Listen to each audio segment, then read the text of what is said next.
So today I visited your classroom around 8:50 this morning for about 10 minutes. When I walked in, all of the kids were sitting in groups. And you were at the front, kind of giving instructions on what they needed to be looking for.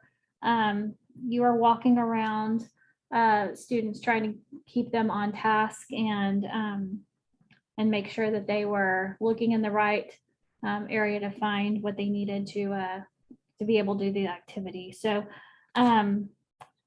there was clear signs of procedures and expectations as far as behavior and what students needed to be able to do in your classroom. So there was no shouting, there were being respectful toward one another.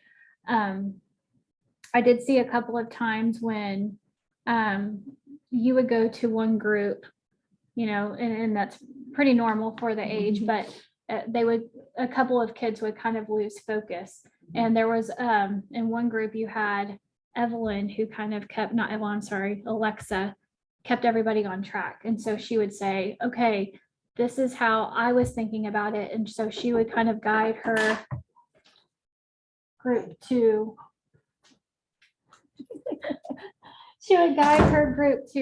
get back on track. So it seemed to me like you had people in place in every group to kind of bring others back together.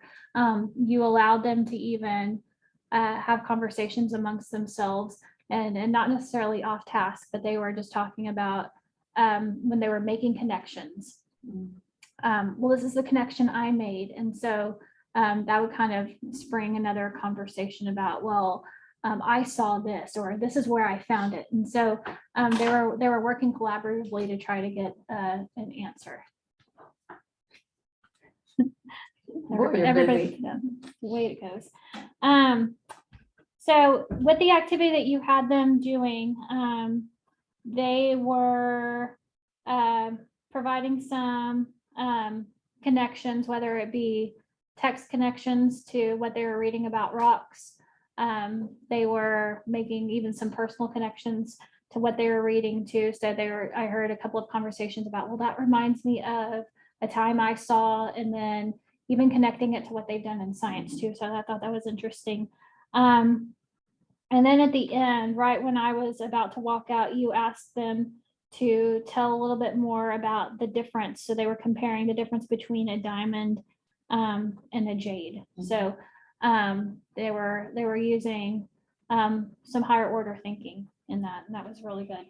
I did notice that while most of them were authentically engaged in the activity that you had, there were a couple that no matter how many times you redirected them and you tried to get them back on track, they just were, one was kind of in a daze, the other one just chose not to, pick up a pencil. So he's been a little bit more defiant. So have you found any strategies that, or collaborated with your team members to see anything that might help with, when you have a defiant student like that just flat out refuses, perfectly capable, but just does not want to do it? What works for him?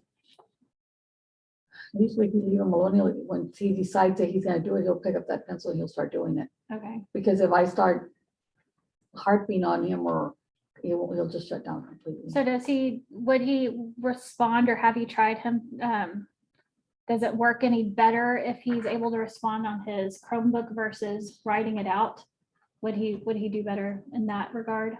No, it depends on which one we're talking about. Okay, so Which group was he in? The first group? trying to think where he was sitting. Or was he at that corner, or was he at this corner? I have them separated. So his Raimundo. Okay, yeah, but if he tries to rush through everything to get everything, and he usually gets it wrong. And he was just having, because he had his phone and it had gone off. I picked it up, I put it on my desk. So he told me, can you put it on my desk? And then he kept wanting to go, yeah, no, leave your phone alone. Go back and do the So work. he I wasn't have to. able to focus on anything else. Right, but the Okay. phone, because it had gone off already, and once in the room, and Okay. it was on my desk. Okay. So he just had lost focus completely. Right. And with him, if I were to keep harping on him or complain, tell him constantly, he'll just shut down completely, or he'll get his really bad attitude. Mhm. So a lot of times I leave him alone, just so he'll leave the other kids alone. So giving him a cooling off period helps. Right, because if not, he picks on the other kids and he's mean to them. Okay. And then this lesson came from Amplify, am I correct? No, this class, No. it was, the reading basal, Okay, it's from the basal. Okay, from, Sabbath reading. okay. So, what was the knowledge and skill that was being addressed? What were you having them practice? Finding text evidence. They had to go Okay, back and find sorry. text evidence, Okay, which is 5.60. okay, You know, everything has to do with going back and being able to get information from what the author's telling you and prove it with text evidence. right, okay.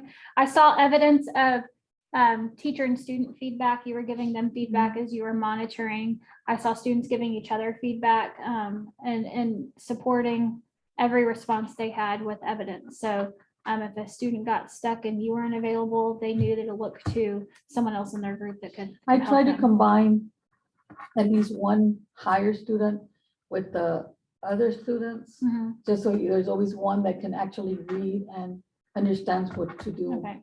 and sort of guide the others. Yeah, so I did see evidence of that reciprocal teaching in there, which I thought was really good, because not only does that help your student, well, it helps you, because you can't be in four Right. places at once, but it also helps deepen their understanding. If they're able to explain it to another child, then you truly know if they're able to understand it themselves. So I thought that was really good. So they were practicing filling out graphic organizers, and then you followed it up with a journal activity with them, telling the difference between a jade and what was a diamond? Diamond, yes. A diamond, okay.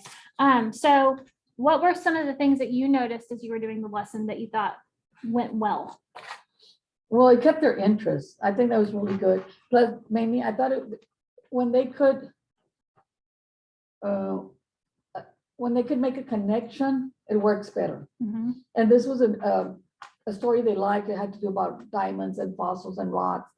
So they were able to connect to it more than other stories we've read. Yeah, and I saw evidence of them connecting it to science as Right. well. So it went right along with, some of the kids were talking about even the shape of the rocks.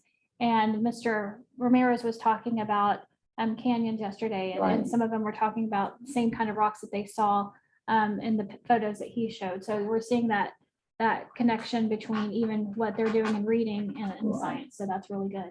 That they're able to bring that knowledge to other classes as well. What were some of the decisions that you made during the lesson that supported your student success with this lesson?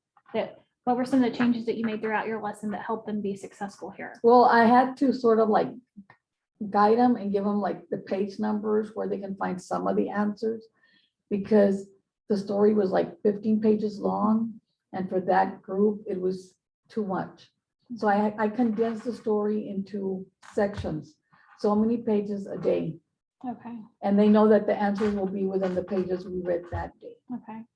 So what was your intention for the lesson today? What was your focus? What did you want them to learn? I just wanted them to go back and prove their answers. They need, I mean, most of the time they read and they don't like to go back. Okay, And this way, everything had to go back with them, to them going back to their story. They had to,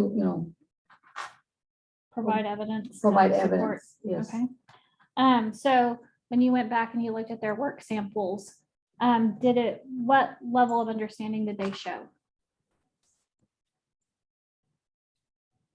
Did it sufficiently, Okay, it's a doctor. Hello. what you wanted them to?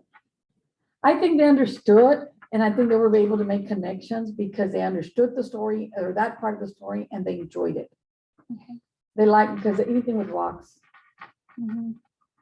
they like, and because they were able to make connections. Okay.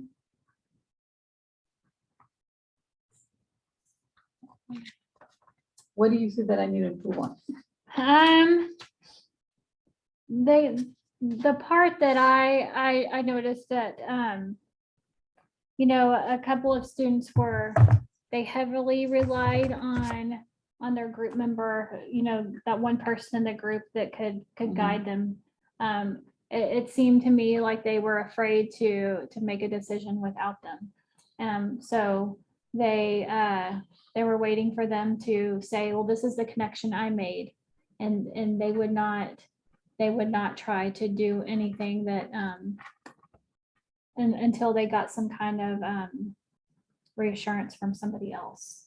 They weren't very self-directed in some ways.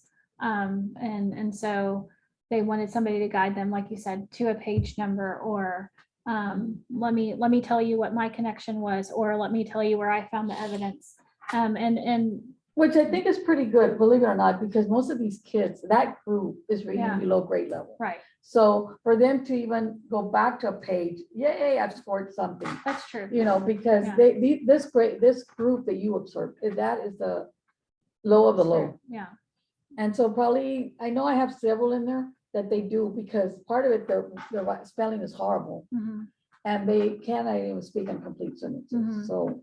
I wonder if providing some sentence stems might help them, because from, the few minutes that I was in there, they didn't know how to start it. Right, maybe. So I wonder if providing them with some sentence starters, I made the connection when, or I saw, or, Yeah. something that will help them get started, because it seemed like they were stuck and they needed somebody to help them, at least get started on making a complete sentence and getting a thought expressed. So that would be my biggest takeaway, and how we can help them. Okay, Okay. All right. Thank you, Mrs. Hughes. okay,